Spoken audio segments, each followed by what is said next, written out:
I'm Chris Charbonneau, SpinSheet Magazine. Molly, which Hi, I'm Molly Winans. It's it's the midday edition of the SpinSheet Happy Hour. Welcome. it's kind of weird, but I'm liking the noon start so far. It's a little Uh, weird, and I am, I'm drinking a LaCroix and a SpinSheet koozie over here because yeah, it's a work day, but we'll make and some plans later for having an actual cocktail. But well, this is coffee. This is yeah. coffee. Swear to God. Um, So anyway, uh, welcome everybody. Thanks for coming back to the Spin Sheet Happy Hour. We have yeah, some. I heard a little rumor through my friend Lisa Pline over at Severn Sailing Association that a couple of young sailors there were going to the Snipe Jr Worlds in Portugal at the end of the month. So we reached out to them, and they are on the program today. So we have Cole Amaral and Trevor Davis on the program. that's awesome. We're going to bring it on in 2 seconds. One, I need to thank Mount Gay for sponsoring this edition of the SpinSheet Happy Hour, and two, I wanted to wish you a happy birthday. Oh, thank you, Sharb. So Yeah, far, so good. I'm wearing a birthday dress. awesome, Yeah, cool. which is All why right, I'm not wearing my red hat because I don't want to get hat head so early in the day. But maybe I'll wear it like after my date tonight or something. gotcha. Cool. All right, well, let's bring our guests on. Hey Hi, guys. Cole. Hi, Trevor. Welcome to Spin Sheet Hi. Happy Hour, Thank you for having Thank you us. for having us. Yeah. the midday edition. So we had a chance to chat briefly before we started the program, and I love that Trevor is at SSA with a good background. That he didn't even fake that background. The nautical flags are part of the background. And Cole, even though his background doesn't look quite as nautical, is at Sail Newport today. So welcome. Thank you guys for tuning in and coming off the water to be on our program for a little while. So, Sharb, are you going to go behind the scenes? Or are you going to hang out? I'm going to go behind the scenes. I got some work to do. Come on. Yeah. I can see that you're still in the office. So, Yeah. All right. all right. We'll see you in a little bit. Well, that's good. We're going to talk about sailing in a world level regatta then. So, all right. So we always start with everyone's sailing background on this program, and you don't have to tell us every detail. But Cole, why don't we start with you? I know that it's my understanding you're 16 years old. I am, yes. All right. So why don't you tell us your sailing background to date? What brought you to here from birth to Sail Newport in a minute or less? So I started sailing when I was 2 on my family boat. My dad introduced that to us. He grew up sailing. I started racing Octies when I was 6 and been racing ever since. I got into lasers when I was 13 and just recently started sailing snipes and loved the boat. And yeah. Okay, great. And Trevor, I know you're a native Annapolitan. Yes, I and am. you are 21. Is that correct? I'm 20. I just turned 20. You're 20. Okay, I got it right. I knew that you had to be under 22 to be part of the Snipe Jr Worlds, but that's all I knew. So, okay. Yeah, Well, why don't you tell us about your sailing background? So I grew up sailing. I learned how to sail here at SSA. I was born and raised and spent most of my years here. I grew up sailing Opties and then did a little bit of Opti racing, not much. And then before high school, I started Club 420s and was on the travel team here for a while, and then switched into 470s and international 420s for my last couple years of high school. And now I'm a member of the Tufts sailing team, going to be a junior at Tufts. And then I just started sailing the Snipe just over a year ago, and have been doing I've done like 8 big regattas in the Snipe so far this year, and I'm looking forward to continuing. Well, I learned just before the program, I thought you two were sailing together, and I learned just before the program that you're actually sailing with other people. So, Cole, why don't we start with you? Tell me who you're sailing with and tell me how it came about that you would sail in a worlds together. So I'm sailing with Sean Trudell. He lives in Norfolk, Virginia. So I started my first snipe regatta in January. First time I run a snipe. Ended up qualifying for this event, and then my coach Kathleen Talk put us together, and we tried to work out a training plan and try to get as much time in the boat together in preparation. And yeah. Okay, great. How about you, Trevor? Who are you sailing with, and how did your entrance into the worlds come about? So I'm sailing. I have a a really strong connection with my crew, Reese Tyndall. He's went to Severn School for high school, grew up in Annapolis as well. And he is a freshman on our tough sailing team. Or he was a freshman on our tough sailing team. He's going to be a sophomore now. So we sailed together all through the past year in school. And we also started sailing snipes together last summer when we were both coaching here in Annapolis. And so have been basically started our snipe career and our college career together at the same time. Wow, that's exciting. Really stoked for like a full year of that. Yeah. Now, I know this wasn't on our questions, but do you guys know anyone else in your circle who is also going to Worlds besides your crews? Yeah, we have a lot. We have like 8 teams going from the U.S. Wow, that's great. Yeah. Okay. Well, how about previous big regatta? I mean, going to a Worlds, that's a big deal. How many people are signed up for it now? I looked at the list and was like, all right, well, this is really a big regatta.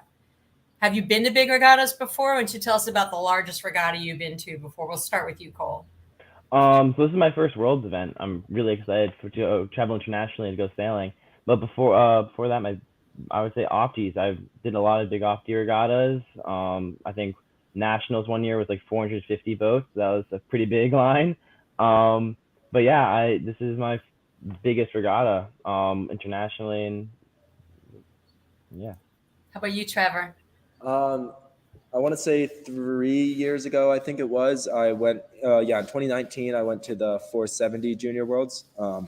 and those were in Slovenia. We got 16th, and that was my only Junior Worlds. And then I went to the Adult Worlds in 470s after that. So I sailed the 470 circuit for like 6 months, I think, or maybe 9 months. So we did all those big events, and the Junior one we did well in, and then the adult ones with the Olympians, we got kind of stood up a little bit, shown up. But other than that, done like the big Club 420 regattas were really big. We'd have I went to Newport one year. We had nationals in Newport, and there were about 300 Club 420s, and so the Snipe fleet, even though it's a world championship, I think it'll only be like 50 or 60. So hopefully it won't be too hectic at least, although really, really high competition. Yeah. So you've been to 2 Worlds regattas. That's some experience. And what can you teach Cole and the others who have not been to a world level regatta about the difference between, say a big regional regatta and a Worlds? What are the most striking differences? I mean, I think on the water, it's probably on the water, theoretically it should all be very similar, where we have really high level regional regattas in the Snipe and national regattas in the Snipe, and it'll probably be maybe similar level. But I think off the water is a big difference where the social events are much more, in Europe and Portugal, we're expecting to be making friends with, people from all over the world, which I'm really excited about. And the off the water social events will be really, I hope it seems like they're going to put together. Every time I've been to one of those, they're just really, really, active and social, and the ceremonies are just so well put together. And I think it's maybe less laid back and more formal and celebratory than a normal event would be. Okay, cool. Awesome. So, do either of you have any sponsors or grants to help you with getting to Worlds? So I think we both have the Snipe Association Perpetual Grant that donated some money to help us with charters and coaching and all that. Yeah. But besides that, it's mostly fun. I know Trevor has a little fundraiser going on at SSA. Yeah. So I am basically had to fund all this, the whole thing. So we had a big budget for it, and we got the AYC Foundation was very generous to give us a good amount for that. We got some from the Perpetual Fund for the Snipes. I got some from CBYRA, who's very helpful. And then other than, to fill in the rest of the gaps, I held a fundraiser here at SSA last night, and it was like a raffle and all this. And then I also have a GoFundMe that we've been putting out there to hopefully help people support us. That's good. I'm really glad to hear that, because you were going through your list and I was thinking, I hope you tap CBYRA. I know they have funds for that, but you did. Okay, that's good. Sounds like you hit the top fundraising sources that I know about, and even start being creative on your own. That's kind of like, well, a little bit like running your own little nonprofit there. It's Yeah, it was a lot of budgeting work. I mean, we started planning for this because we also had all these events leading up to it too. And we started doing that back in March or April. I started, budgeting all this, and we had events in Miami that we had to fund, and we had events, and we're going to nationals. I'm leaving for the nationals in a few days. Cole, you're going to that too, right? I'm not, unfortunately. My crew, I couldn't figure out the way to get out there in time, but okay. Yeah. So we have nationals in San Diego in a week or two, and I have to drive my Snipe out there, leaving in a few days. Okay. So, you're driving your Snipe out there. Mm-hmm. Okay. Well, that's quite a trip. So, I'll just ask these questions together, and I'll start with Cole. Have you ever been to Portugal? And why don't you tell us a little bit about the logistics for getting to this regatta, including boat charters or anything else that has been work, to get together? Yeah. So my family's actually from Portugal. My dad is from the Azores, so we visited the Azores a couple years back before the pandemic, as a family. But this is my first time on the mainland. And yeah, so my coach Kathleen Talk really helped with organizing a charter and kind of getting that together. But it's been difficult making sure I have all the correct parts and pieces to bring, since with the extra fees for weight and making sure it's under the correct weight and all of that, since I've been told the boat's basically stripped, so I have to bring kind of all my own parts and organize all of that. So that's been a little challenging. Yeah, that takes some organizational skills. So sharpen your skills there. How about you, Trevor? Tell us. Have you been to Portugal, and tell us about logistics? No, I've not. I have not been to Portugal at all, and I'm really excited. I think it's going to be an absolute blast, and the ocean there is just apparently fantastic, and we're right on the beach. And the logistics of this, same thing. We got set up with a charter. Apparently ours has a little bit more rigging than Cole's does, I think. But we have to be prepared. And yeah, essentially you have to set up an entire toolbox with all of the spare rigging that you could possibly need. And that takes a lot of tracking down. And I think it's what he was mentioning with the luggage. They have really strict luggage laws and fees in Portugal that we're going to have to navigate. And other than that, the flight should be pretty simple, just flying to Brussels and then Porto. And we're getting there at 5 or 6 days before the regatta starts, because it's gonna you got to factor in at least 2 or 3 days of boat setup. It's going to be a lot of rigging work. Yeah. Are there any COVID test requirements involved still? I think they just lifted those recently. Yeah, they did. Okay. Yeah. Well, and my most important question I saved for last, maybe I should have done it first, but I'm just really curious what you're doing to train, and that could be for physical fitness and for boat tactics. Anything on your training that's different from your ordinary? And we'll start with you, Cole.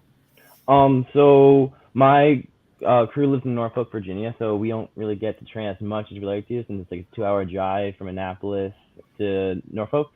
So I got on the boat with as many different people as I could and learned from them. And SSA was really helpful with that. Anyone available really just hopped in the boat. I learned so much. And then I sail out of Sail Newport in the summer, so I'm here right now. Doing the same thing, hopping in the boat with anyone I can. Actually training with someone who's going to Worlds, Justin Callahan, in Newport a little bit. So we're trying to get as much time as we can. And then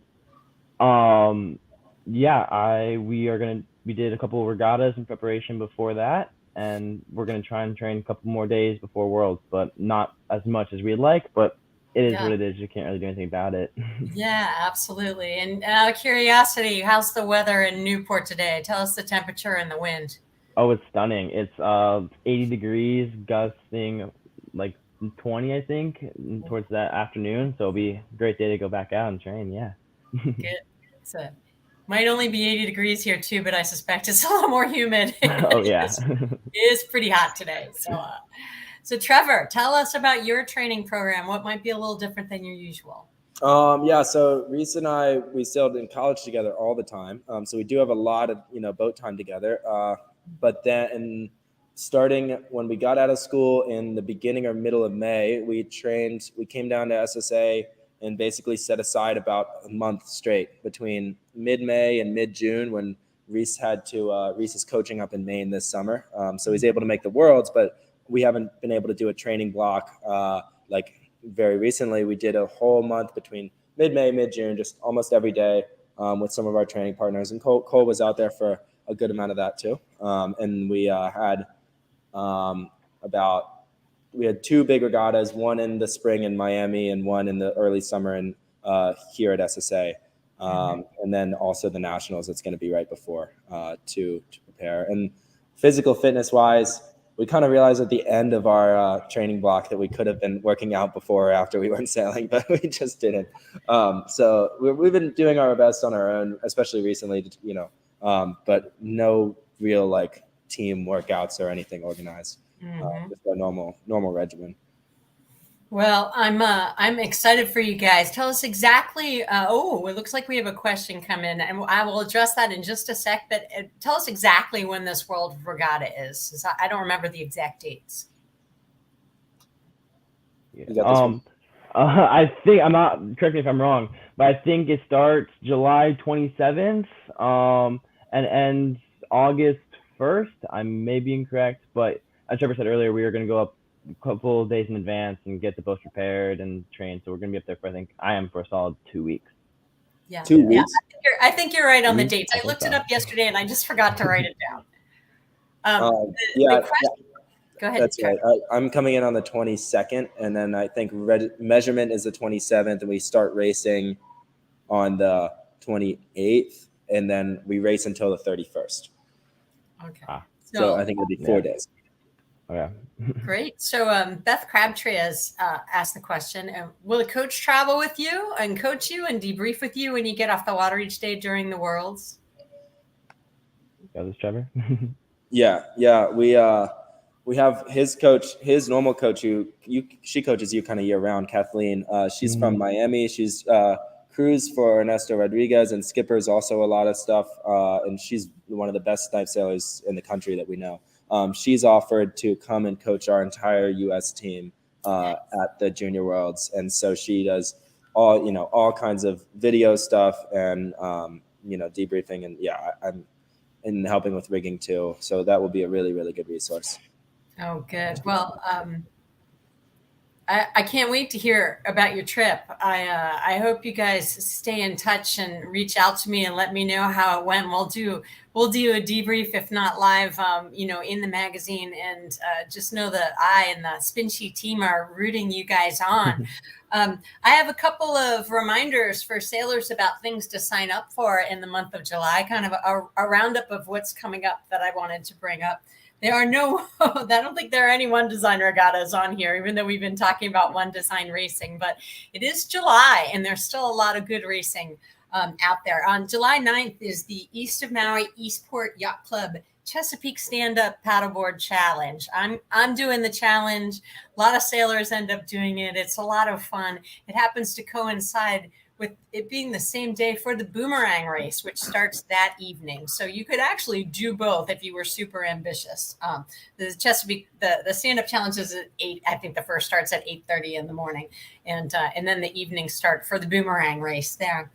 On July 16th is the Baltimore City Yacht Association Race to Baltimore, and I owe them an apology. Somehow that race did not show up on the SpinSheet calendar, and I'm quite sure it was user error. I'm quite sure that I did something like plug in 2021 instead of 2022, but July 16th, it's the Race to Baltimore. It's a great race. Happens to fall on the same weekend as the Screw Pile Regatta, which is July 15 to 17. July 16th through the 17th is an important one at Severn Sailing Association, as it is the Olivia's Team Race Regatta. A lot of fun for the whole family. And they welcome people who have never done any team racing before, and people of all ages do that. So sign up for Olivia's Team Race Invitational. July 23rd down in Hampton is the Triple Tunnel Terror Race, which is, try to say that after a couple of Mount Gay rums, the Triple Tunnel Terror Race. It was a lot of fun last year. They're going to do it again. July 29th is the Governor's Cup Regatta, which takes us down to St. Mary's College of Maryland, and it's hosted by St. Mary's College. And July 31st, which is a Sunday, is the Annapolis Yacht Club 2 Bridge Fiasco. And by the end of the day, this little video that you're looking at right now will also be embedded on our website and the SpinSheet Racing Roundup. There will be links to all of those regattas. Hi, Mark Burrows. Thanks for showing up as usual, even in the middle of the day. So only one more reminder for readers. Wait, I have two more reminders. First of all, it's July 1st. So the July issue of SpinSheet is out. So go check it out. There's a lot of racing analysis and that of big regattas that took place in June and even over Memorial Day weekend. And also our cover contest runs until July 10th. And we cut that off on July 10th at midnight. And then we start with reader voting. So do you have any great photographs? Please upload them. You can find a link to it at spinsheet.com. And Sharp has a reminder too before we roll into the recommended drink from Mount Gay Rum for the weekend. Yeah, totally.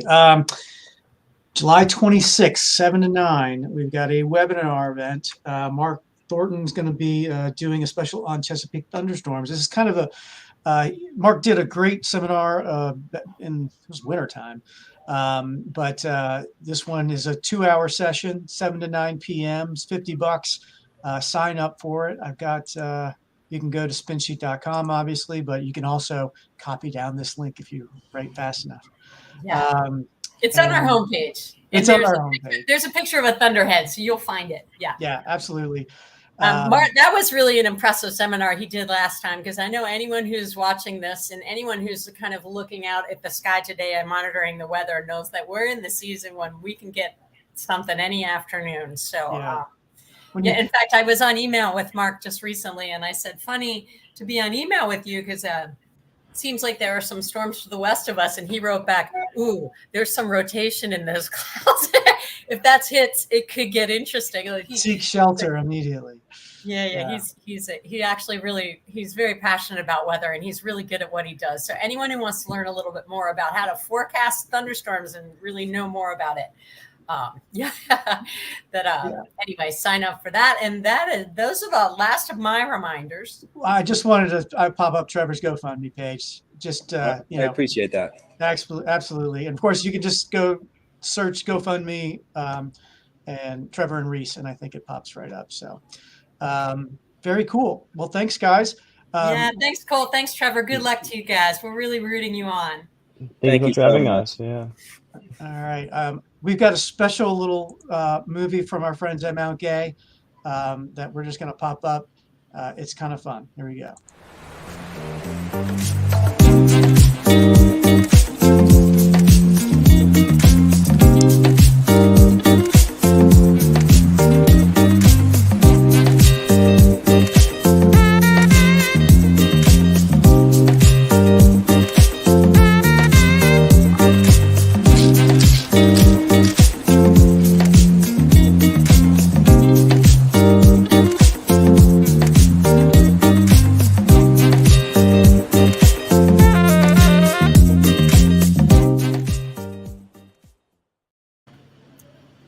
So I know what I'm doing in about 5 minutes.